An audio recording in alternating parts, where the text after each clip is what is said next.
Hey, ETL enthusiasts. I have been preparing series of presentations for Informatica interview preparation.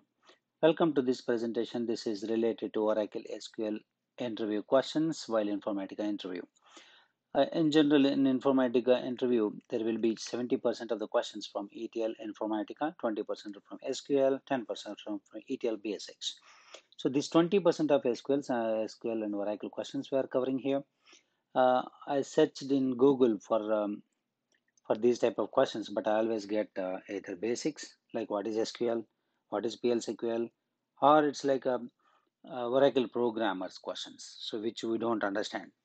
So in Informatica, nobody bothers to all those stuffs, okay, basically, and they will only consider some of the questions, okay. So that's why I just wanted to cover those. This is second part. First part is already uploaded. You can see it. Let us get into the presentation. By the way, this is Sriram presenting this one. Okay, let us start with the first question. These all questions are differences. Okay, in especially interview, most of the questions will come like what is the difference between this and that and that. So I have covered all those differences in this section. Let us see how it goes. Okay. So let us start with the first questions. What is the difference between subquery versus the correlated query? Okay, here is some information. So subquery is an SQL select statement written with in another select statement, but inner query is independent. Whereas correlated subquery is also an select statement in another select statement, but they are interdependent. That means inner query can't be run independently. I'll show you with example in the next slide. The subquery is useful when you need to select one table values with a condition depending on the other table value. Correlated subquery is used for row by row processing. It won't run for a particular subset. I will show you the next example. Subquery can run independent of outer query, whereas correlated subquery can't run inner query without outer query. Let us see this one with a better example. Here is the example. So subquery example is display all employees whose department location is New York. Okay, so I have written this query. This is, I'm really sorry. Okay, so this one called inner query. This is our outer query. So if you say, if you run this select department number from department where location is equal to New York, this will run because department number is from department, location is from department. So if you run the only this one inner query, this will run without any issue and you'll get some subset. Whereas this one you can't run, the outer query you can't run because this department number is dependent on this one. So that's why this can't be run. So this can be run independently. Whereas in our query to find all employees whose salary is above average for their department is a correlated query. How? So this EMPE is referred in inner query. So this query can't be run because this E is coming from outer query. So outer query can't run because salary is coming from this. So these are interdependent. So first inner query will run, will get some data, and then on top of that, this query will run. So likewise, it is interdependent. So once you get the some records from here, then some record condition will be applied on the outer query. Whereas here inner query can run separately. So that's why these are interdependent, whereas this is inner query is independent. Okay, I hope you understand better now. Let us get into the next one. So this is related to in versus exists. Okay, so generally question will come which one is faster, either in or exists. Okay, for exists, if condition is satisfied, then it will be exit the loop, but in condition will search or scan till last record. So in many cases, exist is better than in because it requires you to specify a join condition which can invoke an index scan. That's why exist is faster.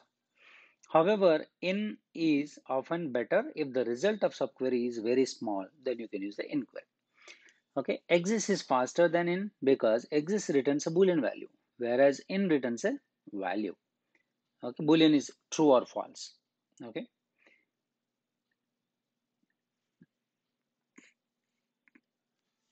Let us get into question 3. Group by versus partition by.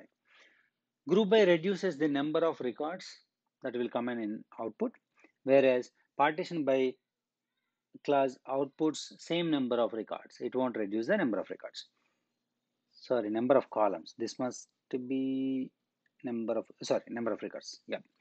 So group by columns in select have to be used in group by. So say for example, if you give select department number comma count star from department group by department number. So whatever the department number you used in the select query for count star, you have to use in the group by. Whereas in partition by, select class can have any number of columns because we are separately mentioning over partition by class with different columns which needs to be summed up or aggregated. So that's why select can have any number of columns. Group by is used to filter records using having condition. So we may not be using where with group by combination. Whereas in partition by, you can use where class apart from the partition column. Here is the indexes start. So the question 4 is, what is the difference between bitmap versus B-tree indexes? These indexes are used in data warehouse. That's why this is an important question. So index is an optional structure associated with a table to have a direct access to the rows, that location of the record where it has been stored in DB, which can be created to increase the performance of the data retrieval, data operations on a particular table. So example is book index. We know that. So if you want to see a particular page, then you can see indexes and then find the page number, and you can directly go to the page number. So what is the difference between B-tree and bitmap? B-tree index is high cardinality column values. We'll use it. High cardinality means too many distinct values in a particular column. Whereas bitmap is used for low cardinality columns, which is used for columns with lots of duplicate values in it. Those columns is good for bitmap. So B-tree structure is tree shape, whereas bitmap structure is two-dimensional array. I really don't know what is this one, but this is the main difference. I don't know what is tree shape, what is two-dimensional shape, because we never used it in the real time. So that's why we never know it. I'm sorry, I don't have an idea. Let us get into next index differences like cluster index and non-cluster index, which is important. Cluster index is faster, whereas non-cluster index is slower. Cluster index requires less memory for operations, whereas non-cluster index needs more memory. Cluster index, a table can have only one cluster index, whereas more than one can be expected in case of non-cluster indexes. So cluster index stores pointers to block, not data, whereas NCS stores both values and pointer to actual row that holds data. So cluster index select operations will be faster on the cluster index, whereas insert update operations are faster in the non-clustered index, because insert update in update, same for example, we are using a condition based update. So you wanted to update based on the start date, then start date can be simply created as non-clustered index and it can be easily update will be faster in such case. So whenever we use a column in where condition, that can be used to create non-cluster index, that will be faster. So you can create any number of non-cluster indexes on a table, so you can create anything whenever you update something. By default, cluster index for a table is a primary key column. So if a table is there which you define a primary key, that means that is the cluster index. You didn't need to externally define it. It's by default, cluster index will be a primary key column. There's no default non-cluster indexes present in a particular table, so you have to create it explicitly. Okay, a cluster index is an index which defines the physical order in which table records in a DB, table record stores in a DB.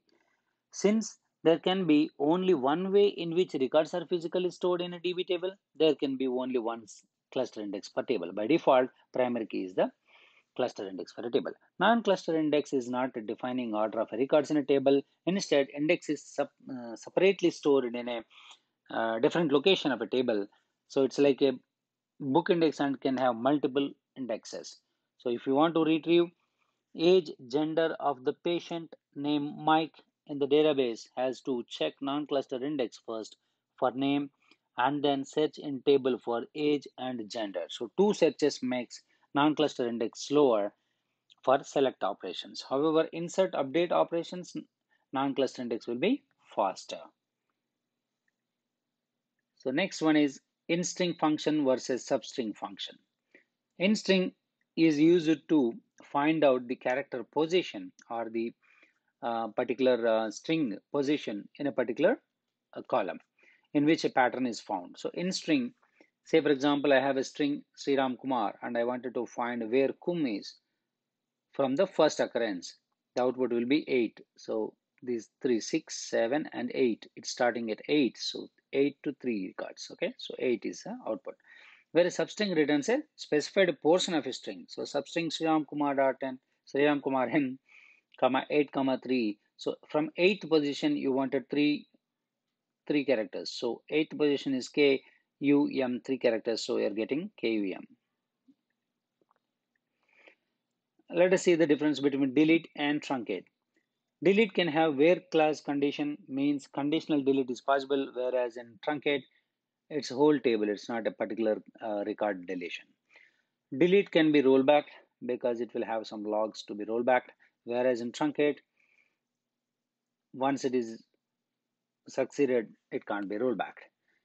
Delete needs integrity constraint to be disabled to delete number of records, whereas truncate doesn't need to disable any integrity constraint, simply deletes the records.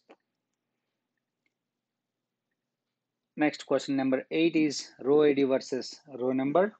Row ID, row number both are pseudo columns, so can't be displayed with a disk command for a particular table because these are not related to a particular table.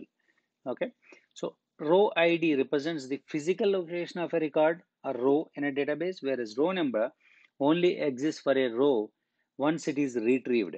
It represents sequence order in which Oracle has retrieved the row. It will change from query to query. Okay, so row ID or row number can't be used as a primary key or a foreign key because they are not the actual columns, they are just virtual or pseudo columns. That's the end of the presentation, folks. I hope you liked. Thank you so much. Have a good one.